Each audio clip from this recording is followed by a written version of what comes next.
Open your cerebral cortex and shift your lobes into upper beta phase, because you are going to have Bitcoin knowledge transmitted directly into your vestibulocochlear.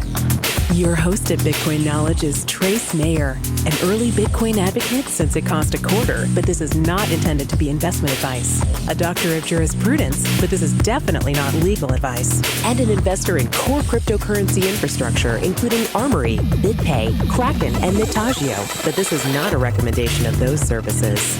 Here, you get fed via direct mind download with pure and free Bitcoin knowledge. Welcome back to the Bitcoin Knowledge Podcast. We have with us one of our returning guests, Jonas Schnelli. He's co-founder of BitBox and actually number 7 in terms of commits to the Bitcoin Core project. Welcome to the podcast, Jonas. Thanks, Trace, for having me. Yeah, so what kind of got you excited about Bitcoin? You've spent a significant amount of your time in this space. Why do you do it? Yeah, it's a good question. So when I started look at Bitcoin in 2011, I thought it's maybe another bullshit level of the internet. But I quickly had to figure out that the whole system looks stable. The primitives that was used were kind of proved. And then I spent 2 years looking at Bitcoin. And in 2013, I decided to work more or provide more contributions to the ecosystem. Nice. What are some of those contributions that you've made?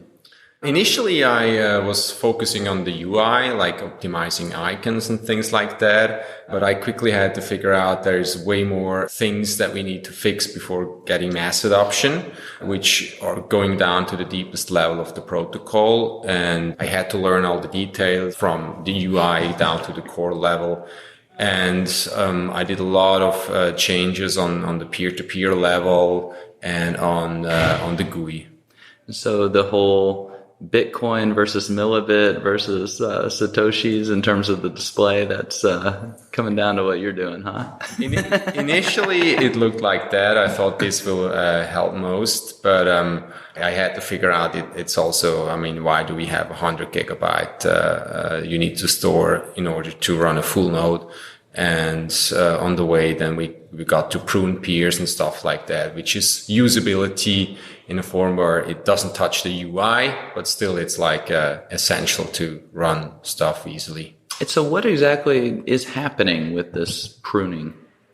Pruning is a very easy way, or if you look at the blockchain, initially you need the blockchain to verify all the transactions. And once you have verified a block, it's no longer useful for your personal trust model. The only use you have from the block is providing other peers to bootstrap. So it's more of a network health thing. So it's perfectly fine for your own trust and security if you discard blocks after, let's say, 144 blocks stepped. And so you can essentially run a full node with 10 gigabytes of data. Yeah, which makes it just incredibly easier in terms of the system requirements. Because what are we at right now? 160 gigabytes or something like that? Yeah, with some indexes, it's that size. And it's increasing a lot. We have a lot of full blocks right now. So it's a lot of gigabytes required per year. So if you design a system today where you want to have 4 years of capacity, you need to plan with a lot of data coming into through the time of these 4 years. So how about pruning and SPV? Because you've done some work in the SPV arena also, right? Yes. If you run a pruned full node, that's way more trust and security, or no trust and security than an SPV node. You can actually run SPV clients against the pruned node if you have connected them together earlier. Although if you want to support traditional SPV wallets like Rad Wallet or Android Schildbach Wallet, these are non-functional with pruned peers, especially if they run behind more than a week. So what would be the difference between an SPV node and a pruned node? A pruned node has a UTXO set, which means it has a full validated chain. It has a mempool. It can estimate fees. while an SPV wallet still needs to trust the existing full node. So it's a way different model compared to having a full node. And the pruned node is still a full node in the sense of full verification, not the full blockchain. But as I said, the only use case for the full blockchain is helping other peers to bootstrap.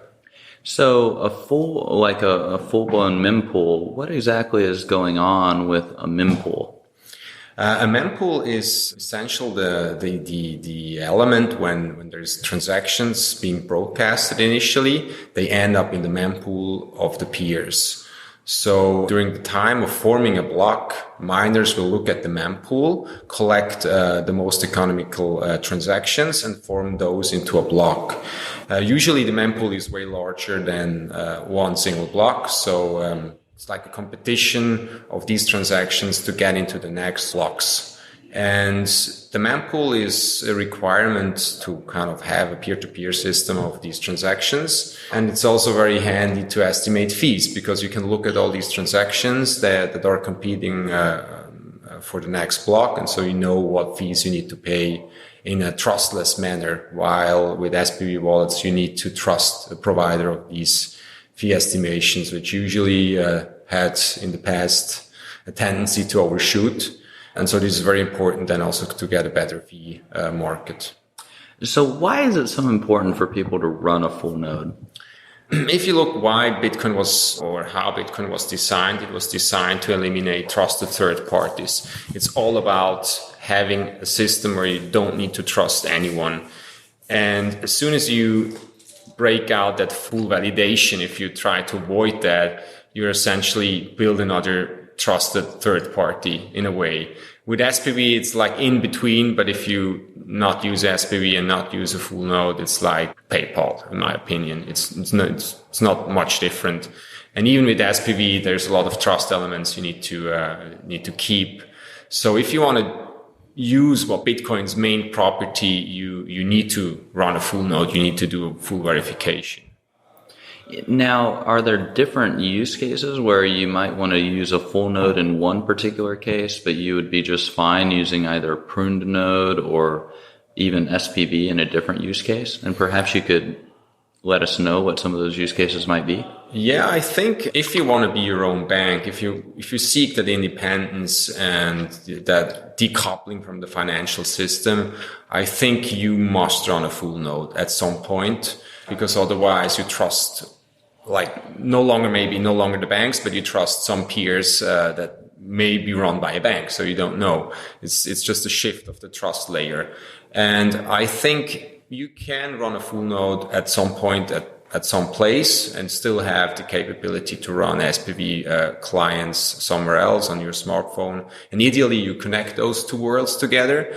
But if you have like, it's the same with money. You have the vast majority of your money you probably don't have at home. You have that stored up in a bank or in a vault.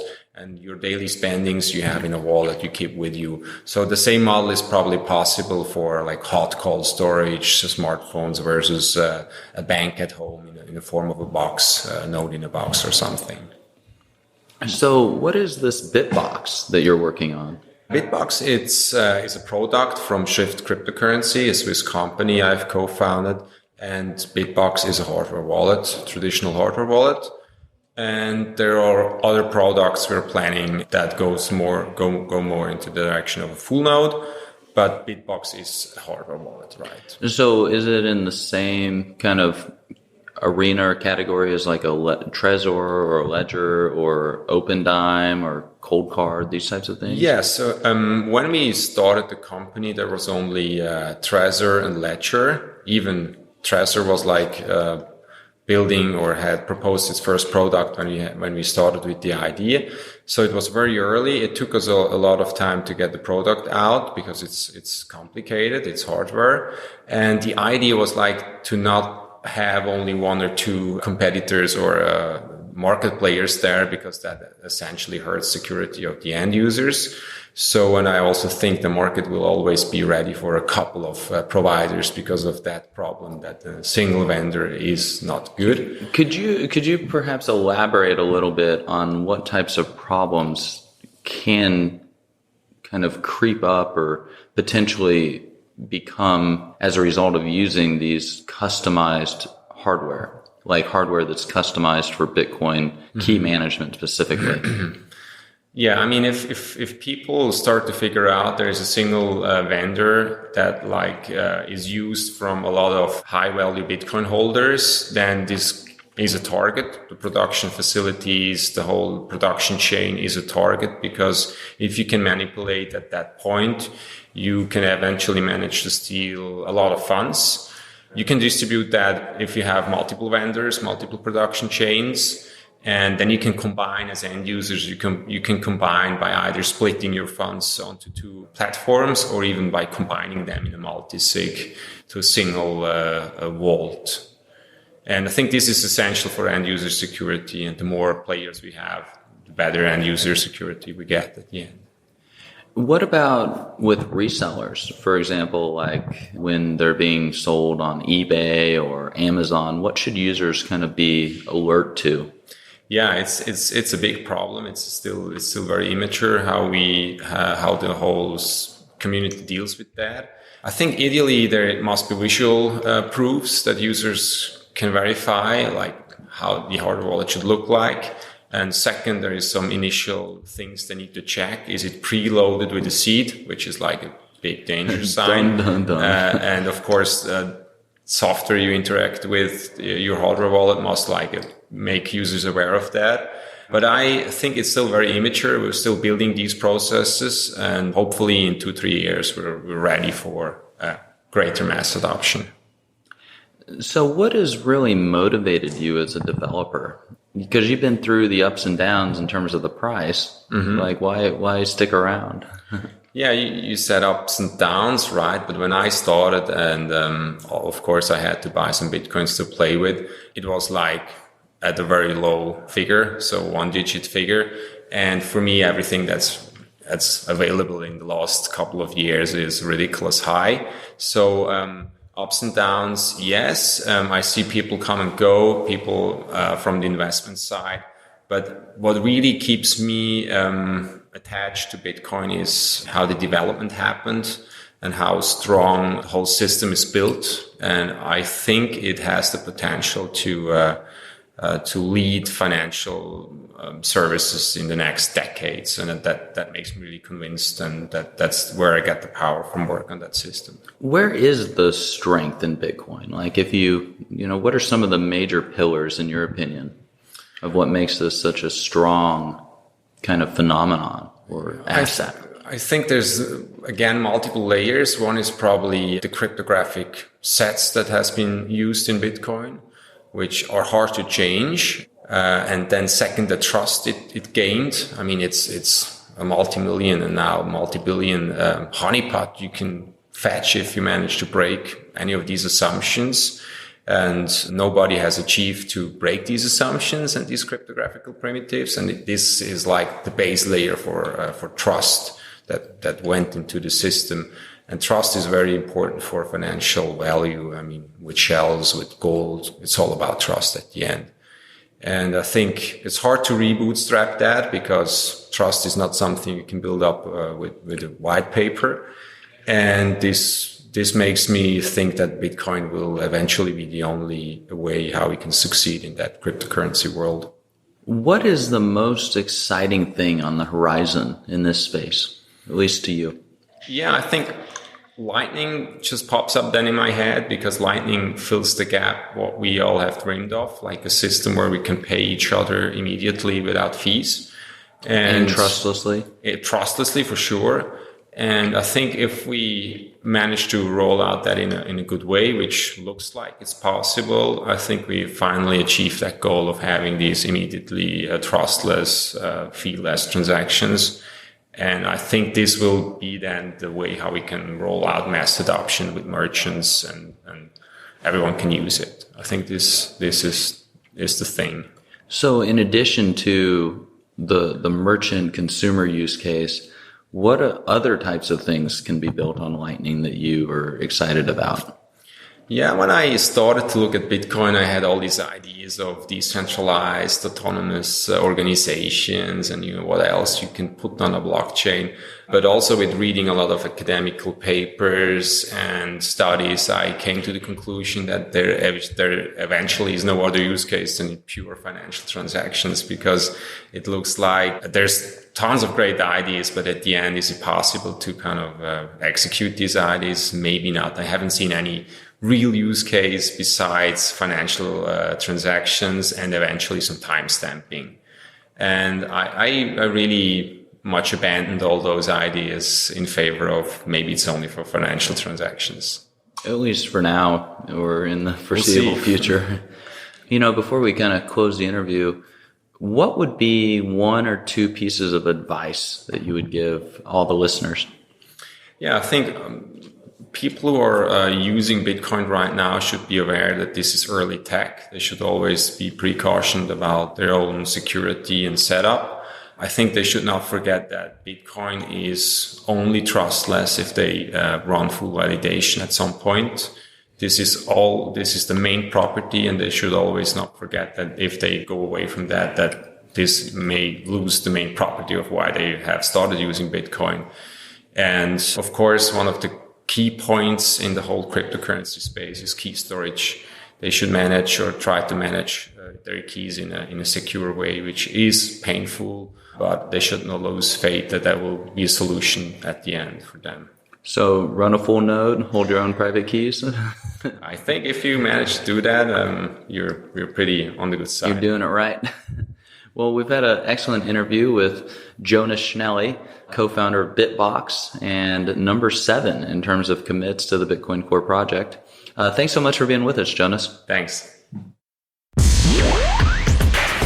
Be sure to get a copy of the free Bitcoin Guide at freebitcoinguide.com. Got a question or suggestion?